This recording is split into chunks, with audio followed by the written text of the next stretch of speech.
छोटा लड़का नेकलेस से खेल रहा था, लेकिन अचानक माला गिरकर चेयरमैन के पैरों में जा गिरी। चेयरमैन ने उठाते ही अंगूठी देखी और दंग रह गया। ये वही थी जो उसने 5 साल पहले अपनी प्रेमिका को दी थी। उसने तुरंत बच्चे से पूछा, ये कहाँ से मिली? तभी लड़के की माँ वहां आ गई। चेयरमैन पलटा और उसके होश उड़ गए। असल में चेयरमैन ने उस औरत के लिए पिता से रिश्ता तोड़ दिया था, लेकिन एक भयानक कार हादसे में बुरी तरह घायल हो गया। डॉक्टर ने कहा, किडनी चाहिए वरना मौत तय है। औरत 7 महीने की प्रेग्नेंट थी, फिर भी डिलीवरी कराई और अपनी किडनी देकर उसकी जान बचा ली। मगर पिता ने कहा, तेरी वजह से हादसा हुआ जिसमें 2 लोग मारे गए, इसलिए तू जुर्म अपने सिर पर ले ले, वरना मैं तुझे और तेरे बेटे को बर्बाद कर दूंगा। औरत ने पति की खातिर सब मान लिया और जेल चली गई। जाने से पहले उसने दोस्त की मदद से नाटक रचा। चेयरमैन से कहा, तुम गरीब मुझे खुशहाल जिंदगी नहीं दे सकते, और नकली रिपोर्ट दिखाकर बोली, मैंने तेरे बच्चे का अबॉर्शन करा लिया है, वो भी सिर्फ इसीलिए ताकि चेयरमैन उसे हमेशा के लिए भूल जाए। लेकिन वो कार में बैठी तड़प कर रोती रही।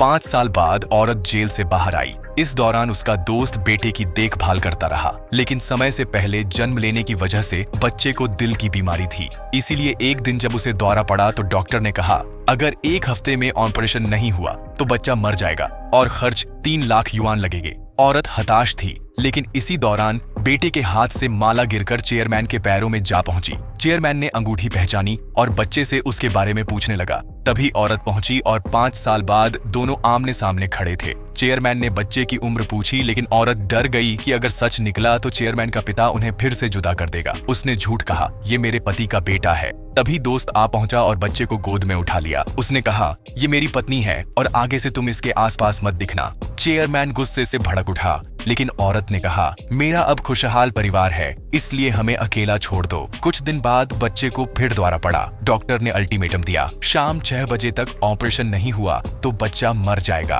औरत ने दोस्त को फोन किया, पर पता चला कि चेयरमैन ने उसे किडनैप कर लिया है। वो चेयरमैन के घर पहुंची। चेयरमैन ने झूठा आरोप लगाया कि उसने हमला किया। औरत ने बेटे की खातिर दोस्त को छुड़ाने की गुजारिश की, लेकिन चेयरमैन की नफरत फिर जाग उठी। उसने दोस्त को पुलिस के हवाले करने का आदेश दिया। औरत रोती हुई गिड़गिड़ाने लगी, मेरे बेटे की जान बचा लो। चेयरमैन ने कहा, अगर पैसे चाहिए तो मेरे उस मरे हुए बच्चे के सामने 100 बार माथा टेकना होगा, जिसे तुमने अबॉर्शन में मार डाला था। औरत जानती थी बच्चा जिंदा है, लेकिन सच कहने की हिम्मत नहीं थी। मजबूरी में उसने 100 बार झुककर प्रणाम किया, लेकिन चेयरमैन की नफरत इतनी गहरी थी कि उसने पैसे देने से भी इनकार कर दिया। 6 बजने वाले थे और बच्चे की जान पर बनाई थी। औरत बार बार विनती करती रही, लेकिन चेयरमैन की आंखों में सिर्फ बदले की आग थी। वो चिल्लाया कि जैसे 5 साल पहले तुमने मेरे बच्चे को अबॉर्शन में मारा था, आज जब तुम्हारे बच्चे की मौत होगी तब मेरा बदला पूरा होगा।